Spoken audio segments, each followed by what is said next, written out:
Aujourd'hui, l'énergie qui vient dans ce pays-là est exportée au moins à 40% d'Afrique.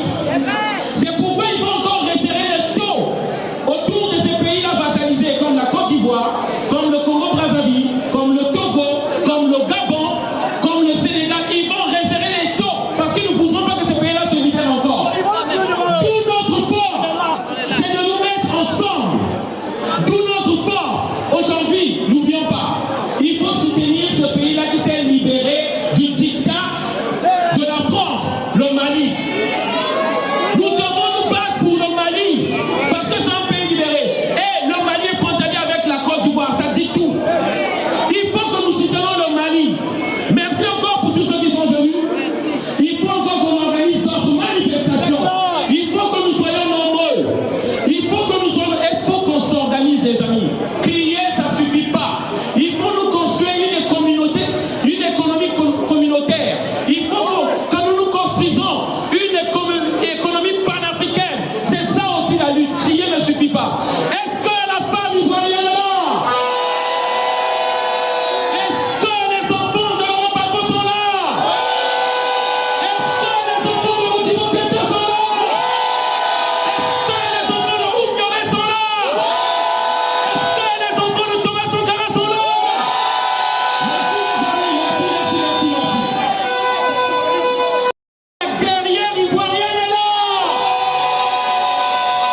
La femme ivoirienne a toujours été le fer de lance de la lutte de la Côte d'Ivoire. Des dames de fer que j'ai connues depuis 2010 et jusqu'aujourd'hui ils sont encore là. En tout cas, félicitations. Grâce à vous, la pression que les autorités françaises ont subie, ils n'ont jamais subi avec aucun pays. Ça, je peux le témoigner parce que la détermination que j'ai eue, avant que beaucoup me connaissent, lorsque j'étais encore un inconnu dans la lutte, j'ai vu les femmes africaines à l'ambassade du Congo-Brazzaville en fin 2011, à côté. Et c'est là que j'avais décidé de rentrer dans cette lutte. J'étais encore un inconnu lorsque j'avais vu, voilà, la France a eu l'arrêt sur son cou. Il s'est arrêté à la Côte d'Ivoire de Bagbo. C'est un exemple et c'est ça qu'on va écrire dans l'histoire. C'est ça qu'on va écrire dans l'histoire. Pendant qu'on ne savait pas encore d'abord. Pendant qu'on pensait encore que Bagbo c'était un dictateur. Les dames ivoiriennes étaient déjà debout. Jusqu'à ce qu'elle nous fasse comprendre la réalité, qu'elle nous ouvre les yeux. Et qu'on paye nos billets, qu'on aille jusqu'en Hollande à la haie. Et ensuite la libération de Laurent Gbagbo. Aujourd'hui, je suis très content. Très content, après le travail, j'ai voulu quand même y arriver. J'ai voulu arriver et ce que je vois là, je suis très content. Je m'excuse pour le retard et je sais qu'il y avait plus de monde. Encore il y a 2 heures, il y avait plus de monde que ça. C'est notre nombre, notre solidarité, notre unité qui fera notre force.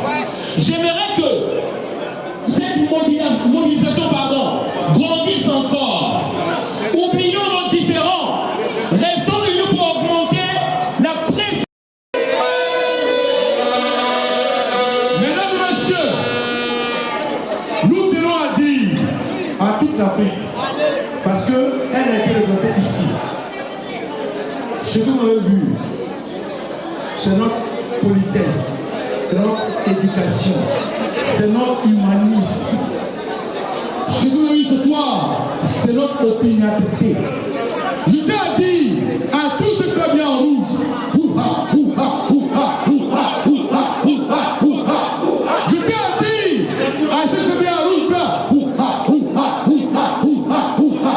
Mesdames, messieurs, je vais vous laisser écouter la motion. On s'est déplacé pour parler au deuxième, et alors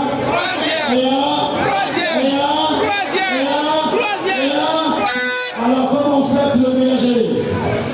Comment on fait pour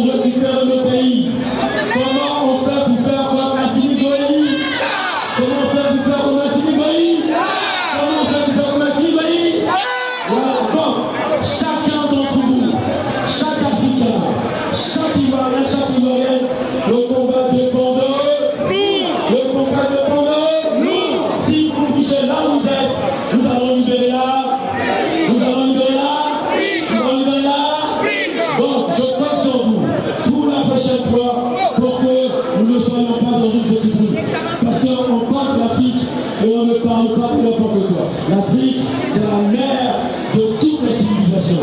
Donc quand on parle d'Afrique, on va prendre les armes. Voilà, donc, je vous remercie et mettez-nous ensemble pour libérer notre cher continent. Je vous remercie.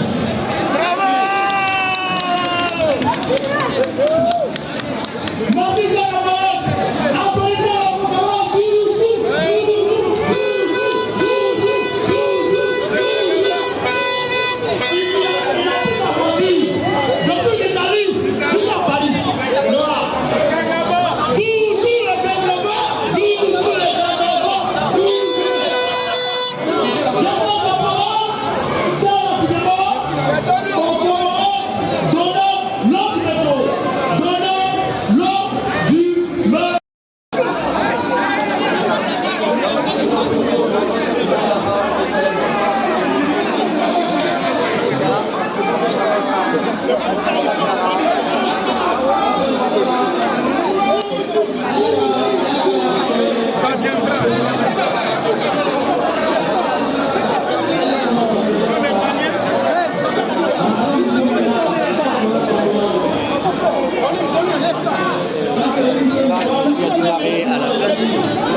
Le combat qu'on a commencé, Inch'Allah, on va gagner le combat.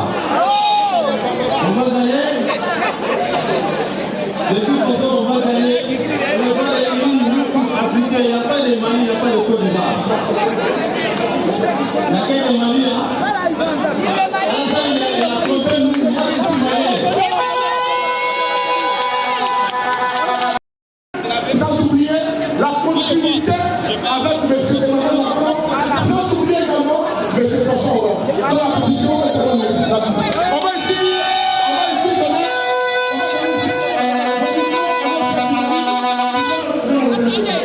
Les gens vont sortir de là. On va faire les banderoles. On va ici donner la parole à notre Mali qui va rapidement au nom du peuple du Mali, qui se bat contre l'impérialisme. Mali va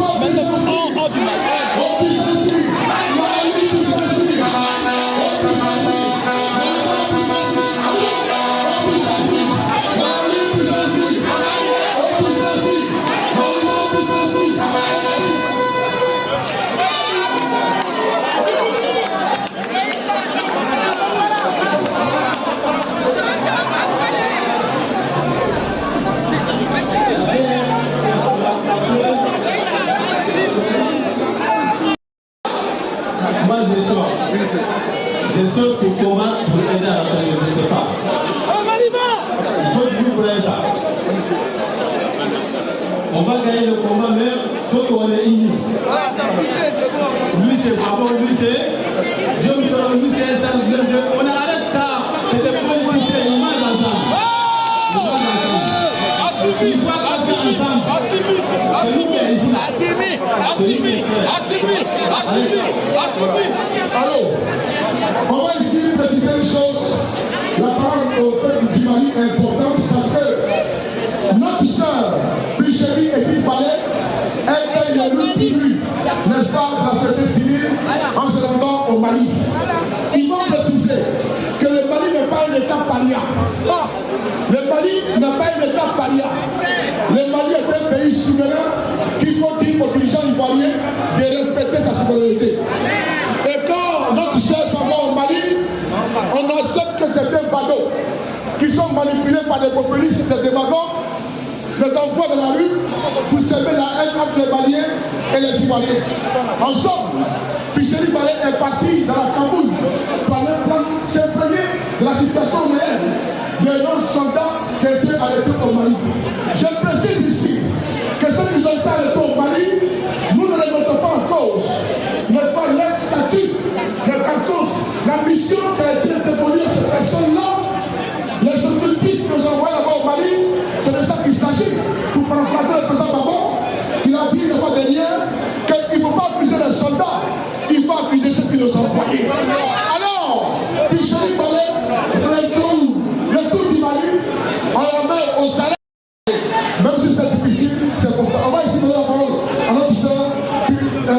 maintenant parler. Deuxième message pour Picheli Palais. Alors, applaudissez-moi.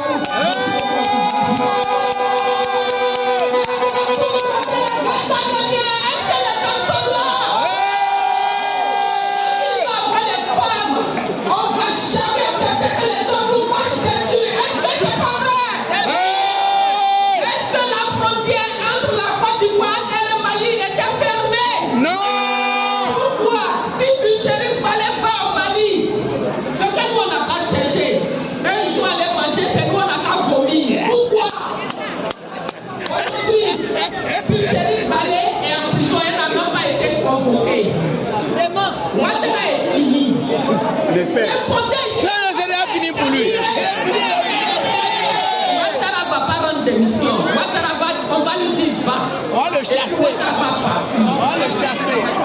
Est-ce que les femmes, vous avez noué vos pagnes? Est-ce que les Ivoiriens se rappellent de la marche des femmes du Grand Bassam?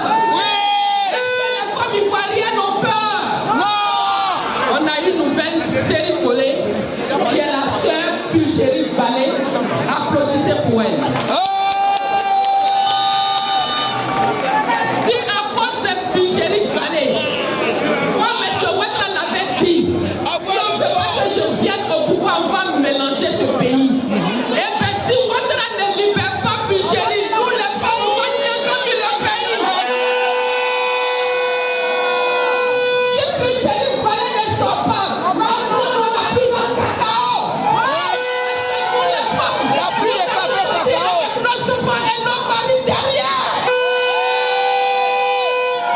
Depuis 1960, la France persécute. La France nous prend ici en France, les femmes ont le droit. Pays des Les droits de l'homme. enfants ont le droit. Tu as vu ça? Mais en Afrique, parce que nous sommes noirs, une femme libre en prison. On a commencé par Madame Elvé Bago, qui a laissé sa famille. Elle a fait des années en prison. Elle est sortie et puis il n'y a rien. Aujourd'hui, Picheli Palais va à prison et puis il aura quelque chose. Dites qu'il aura quelque chose. Mais ce que la sœur Ouattara, tant que je suis sur cette terre, je suis la Katouzo de la Katamani, on va tout rater. Aujourd'hui, on parle de femmes, on ne parlera pas des hommes. Parce que toutes les grandes guerres de l'Afrique, c'est les femmes qui ont mené cette guerre. Si on va au Sénégal, c'est les femmes sirènes. Si on va au Bénin, c'est les Amazones. Et nous, on représente ces Amazones. Donc, on est les personnes. Vive la femme ivoirienne. Je vous salue.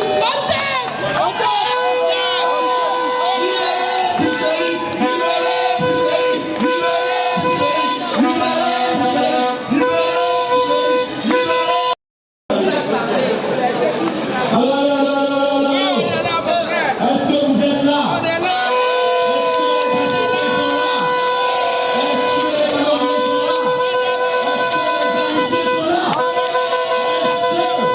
Les gens de Nouvelle-Zélande sont là? Oui, chers amis. Si je vous dis, est-ce que vous êtes prêts pour libérer vos pays? Vous répondez tous, oui, nous sommes prêts. Et je vais l'entendre, que tout le monde l'entende. Parce que si on est là aujourd'hui, c'est pas pour rien. On est là aujourd'hui parce que malheureusement, la France est assise sur nos têtes. Elle est assise sur nos têtes, sur nos richesses, sur nos sous-sols, sur nos frères, sur nos enfants, sur nos femmes. Et elle est partout. Et donc, les frères et sœurs, si on est là aujourd'hui, il y a deux choses qui nous emmènent.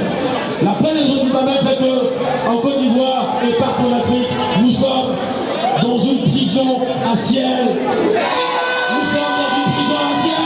Nous sommes dans une prison à ciel.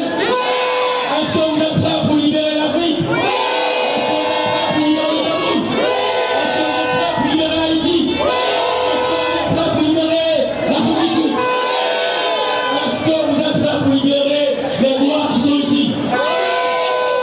Maintenant, j'ai envie de dire quelque chose de très important. Notre frère Kosisi l'a dit, on n'est pas tellement retenu. Il a dit qu'on était chez nous ici. Mais c'est vrai qu'on est chez nous ici. Pourquoi? Parce que le premier habitant de la France, c'est un Africain. C'est un Africain. Et Là, c'est très important. Les premiers habitants de l'Europe sont les Africains. Mais on a tendance à l'oublier, on a tendance à le maquiller et vous vous considérez tous comme des étrangers. Alors que vous êtes ici, chez vous. Vous êtes ici chez nous. Vous êtes ici chez nous. Vos Michel doivent repartir chez nous. Repartir chez nous. On ne peut pas les payer. Vous êtes ici chez nous. Vous êtes ici chez nous. Voilà. Donc, pourquoi on est là aujourd'hui, c'est important. Pourquoi on est là? Parce qu'il ne veut pas qu'on se perde de vue. On est là aujourd'hui parce que... En tant que femme combattante, je parle au nom du peuple ivoirien et je parle au nom de femmes combattantes.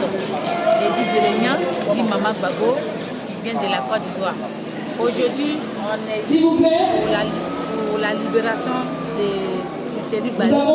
Mais mon message que je vais envoyer à Simi Keïta, c'est pour dire Dramane Ouattara, il ne faut pas négocier avec. Aujourd'hui, en Côte d'Ivoire, les Ivoiriens sont emprisonnés. Les femmes ivoiriennes sont emprisonnées. Alors que Ouattara a mené 49 au Mali pour déstabiliser le peuple malien, pour tuer le peuple malien. Aujourd'hui, Simi Keïta s'est levé à tant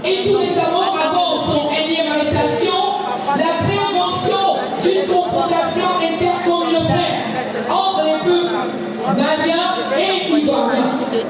Monsieur le Président du les chefs de la confrontation, moi j'étais sollicité de ne pas libérer les mercenaires de Dramane Ouattara. Moi, ce que nous, le peuple ivoirien, on nous demande, si il veut que vous libérez ces 49, 46 mercenaires, il faut que vous les imposez, vous dites, les gars, libérez tous les prisonniers politiques qui sont en Côte d'Ivoire. Que lui-même, il dégage à la tête de notre pays, à Simi Keïta. Christ, il a pu vous envoyer un message. Il faut que vous occupez le peuple africain qui vous envoie des messages, qui vous soutient en tant que nous, le peuple africain, parce qu'aujourd'hui, on compte sur vous. Nous, on sait qu'avec vous, l'Afrique serait libre. On sait qu'avec vous, toute l'Afrique serait libre. Mon message est qu'il ne faut pas nous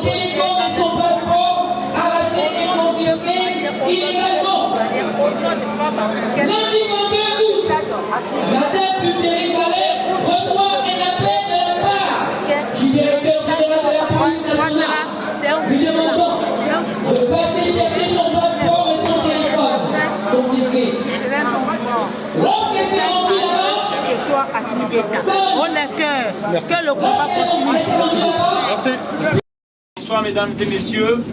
Excusez-nous de vous déranger juste pour 3 minutes. C'est pas pour demander de l'argent, rassurez-vous.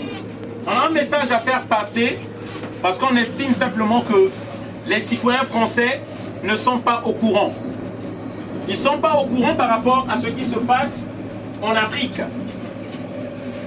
Et les médias qui sont en France, nous savons, déforment carrément l'information. La preuve, LCI, sur la manifestation des patriotes de M. Philippot, ils ont dit en pleine antenne que cette manifestation n'avait pas eu lieu en France. Donc c'est carrément de la désinformation, que ce soit BFM TV, CNews, même c'est LCI. C'est la même chose qui se passe lorsqu'on vous dit que l'armée française est en Afrique pour aider les Africains. Je veux parler ici de l'armée française au Mali. Dans les médias et les informations officielles, on vous parle qu'ils luttent contre le terrorisme au Mali et dans les pays africains. Ici, je viens vous dire que c'est pas vrai. Ils sont là pour les intérêts stratégiques et énergétiques de la France. Pas pour les beaux yeux des Africains, détrompez-vous. Si vous ne le savez pas, je viens informer le public français. Le Mali a porté plainte contre l'armée française qu'il dit être en complicité avec les terroristes au Sahel. Ce que je dis là, c'est des faits. Ça se passe à l'ONU. Et nous avons l'impression que le citoyen français, ça ne le préoccupe pas. Alors qu'il y a 59 militaires français qui sont morts là-bas. C'est des faits graves. L'Afrique aujourd'hui, s'il y a des guerres au Sahel, c'est pas parce que, dit-on, des terroristes ou des djihadistes qui veulent convertir des populations. Non. C'est pour les richesses des Africains. C'est ce que nous voudrons dire aux citoyens français pour que vous sachiez la réalité. Parce que c'est l'armée française qui est au Mali. C'est au nom de la France qu'ils sont là-bas. C'est pour les richesses du Sahel. C'est pour l'uranium du Sahel. C'est pour les mêmes raisons qu'on a tué Kadhafi. Les multinationales sont là, dépensent de l'argent pour les minerais et l'énergie des pays africains. Ce n'est pas pour les beaux yeux des pays africains. Nous venons réveiller le citoyen français parce que le citoyen français ne semble pas être préoccupé de ça. Et si vous ne le savez pas, comme nous avons l'habitude de le dire, ce train-là fonctionne avec l'uranium. Moi, je ne sais pas si ici en France, vous savez où on creuse l'uranium. Il n'y en a pas.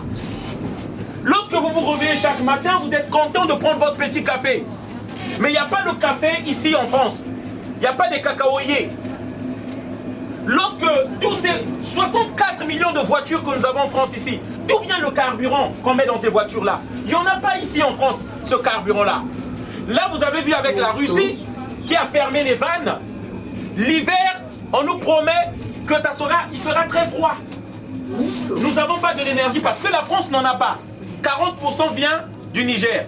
Si vous ne le savez pas, 20% vient de l'Amérique latine. Et aujourd'hui, environ 37%, 40%, c'est l'Afrique qui donne cette énergie à la France. Et la France n'achète pas cette énergie-là. Peut-être parce que beaucoup de citoyens français disent que oui, on a de l'argent, nous achetons, nous donnons l'argent à vos dirigeants, c'est eux les voleurs. Vous n'achetez pas, ils n'achètent pas. Qu'est-ce que fait la France à ses ex-colonies?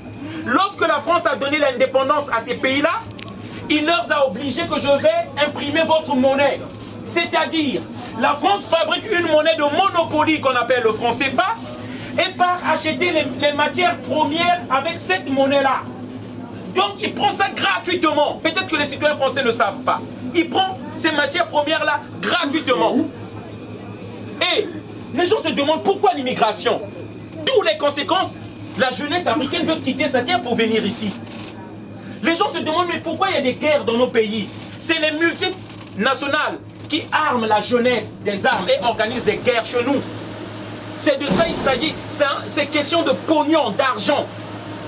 Les gens nous disent mais ce sont vos dictateurs qui prennent votre argent.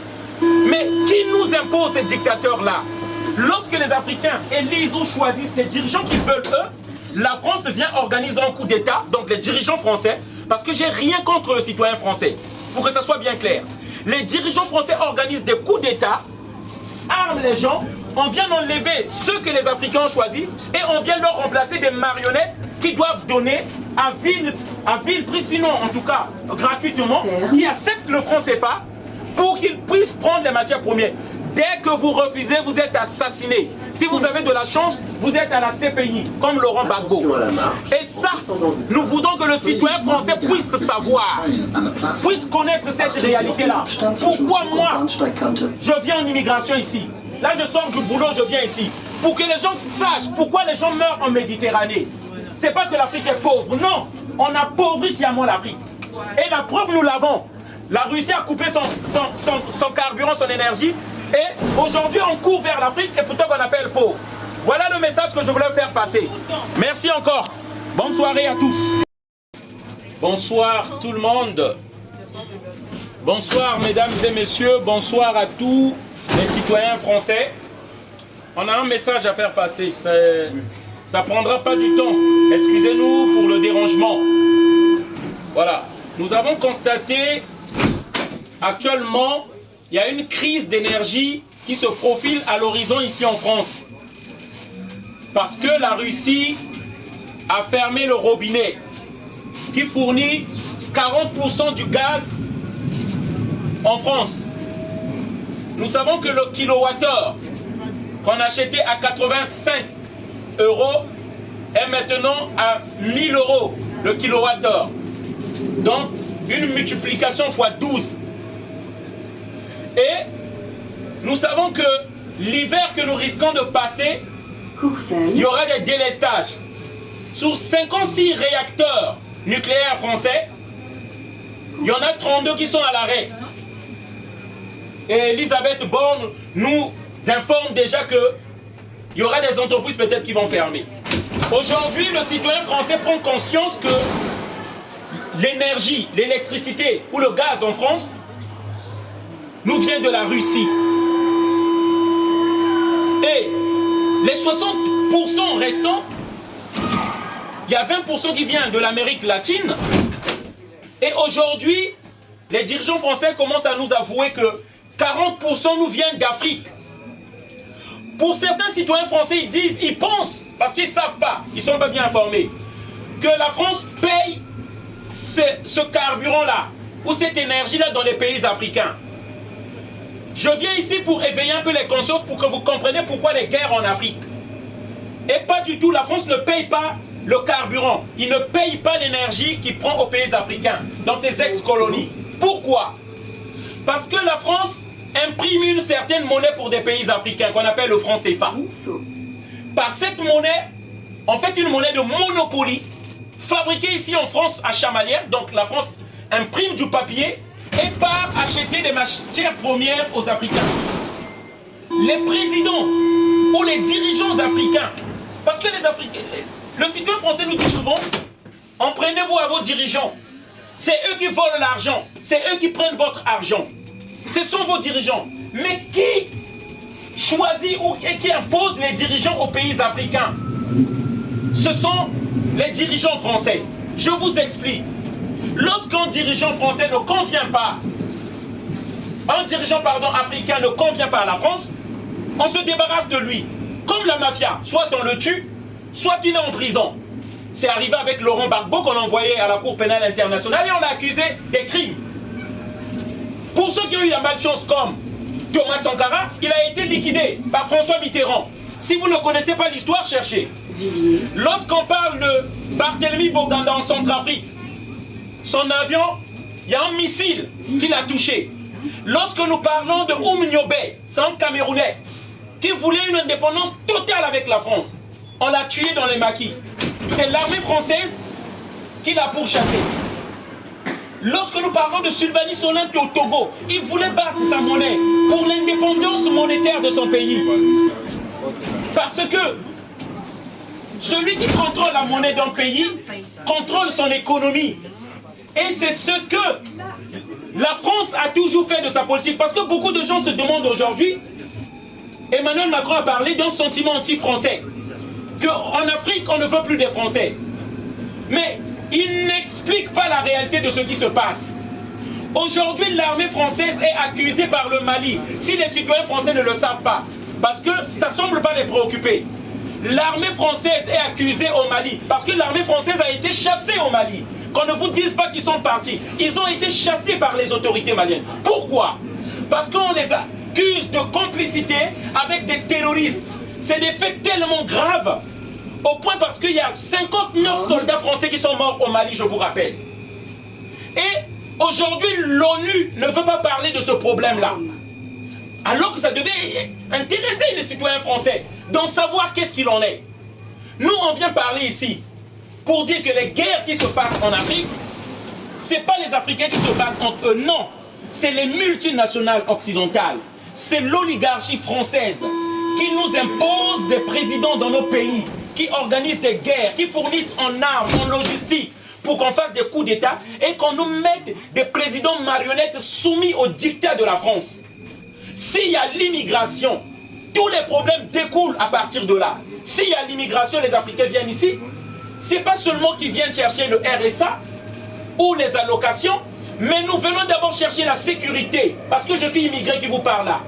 Nous fouillons, nous venons ici pour venir chercher là où va notre argent. Parce que nos dirigeants volent l'argent chez nous, mais ils le cachent dans les banques françaises, jamais dans les banques africaines. Ils les cachent dans les banques françaises. Donc si on voulait gêner les fonds même de ces dictateurs-là, qu'ils pillent aux pays africains, parce qu'on nous parle de lutter contre la corruption, c'est ici qu'on devait les bloquer. C'est ici qu'on les impose dans les pays africains. Voilà le message que je voulais faire passer, parce qu'on a l'impression que le citoyen français ne se rend pas compte pourquoi l'immigration, pourquoi les Africains viennent ici en masse. Voilà le message que je voulais faire passer. Je vous souhaite tous une bonne soirée. Excusez-moi d'avoir pris un peu de votre temps. Merci.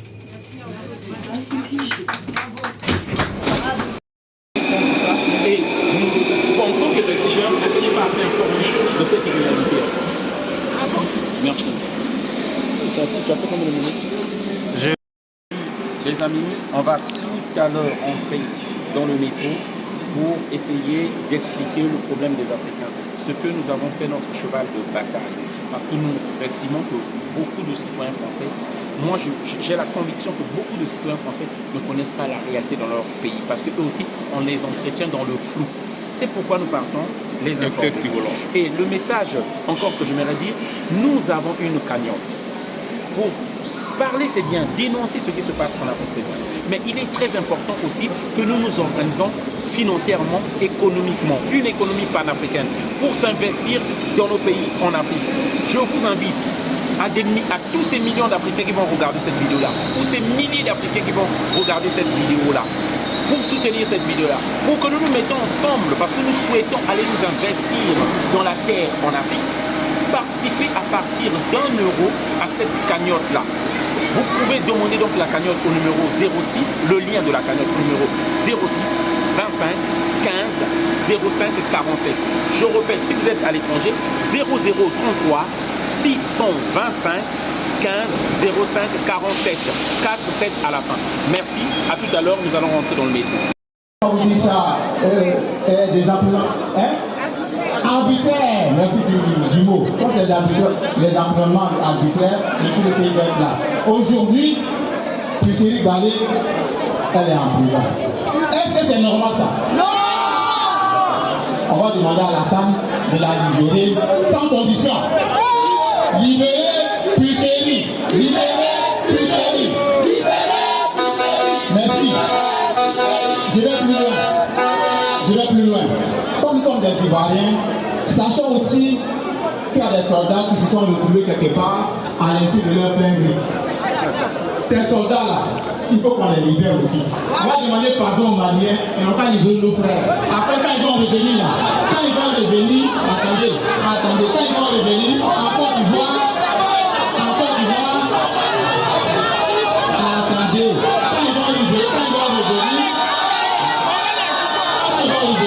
on va faire le prix pour savoir qui est Ivoirien dedans.